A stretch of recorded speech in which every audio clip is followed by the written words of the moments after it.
బార్డర్లో మీనా వర్క్ ఉన్న శారీని మీరైతే మన ఛానల్లో చాలా తక్కువగా చూసి ఉంటారు. ఎందుకంటే వీడియోలు అప్లోడ్ చేయడం అలాంటివి చాలా తక్కువ.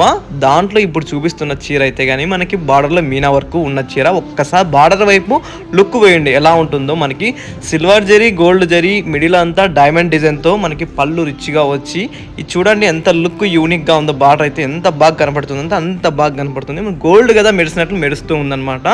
బాడీ డిజైన్ అంతా మనకి డైమండ్ షేప్లో ఉందన్నమాట. డైమండ్ షేప్లో డిజైన్ వచ్చిందనమాట. పెళ్లి కూతురికి చాలా బాగుంటుంది. అంతేకాకుండా పెళ్లి చీరలు కట్టే వాళ్ళకి ఎవరికైనా చాలా బాగుంటుంది. వీడియో నచ్చితే ఖచ్చితంగా ఒక కామెంట్ అనేది చేయండి, లైక్ అనేది మర్చిపోకండి, సబ్స్క్రైబ్ మాత్రం చేయడం మర్చిపోకండి. ఎందుకంటే ఇలాంటి మోర్ డిజైన్స్ మీకోసం మేము చేయడానికి రెడీగా ఉంటాం కాబట్టి చీర ఎలా ఉందో ఫస్ట్ ఖచ్చితంగా కమెంట్ చేయండి. మా చిన్న విన్నపం అండి, కమెంట్ చేస్తే మీ ఫీడ్బ్యాక్ అనేది ఎలా ఉంది ఏం కథ అని తెలుసుకుంటాము. కంప్లీట్గా మీనా వర్క్ శారీ ఎలా ఉందో చెప్పండి. మనకి ప్యారెట్స్ వచ్చాయన్నమాట మీనా వర్క్లో. థ్యాంక్ యూ సో మచ్ అండి వీడియో చూస్తున్న ప్రతి ఒక్క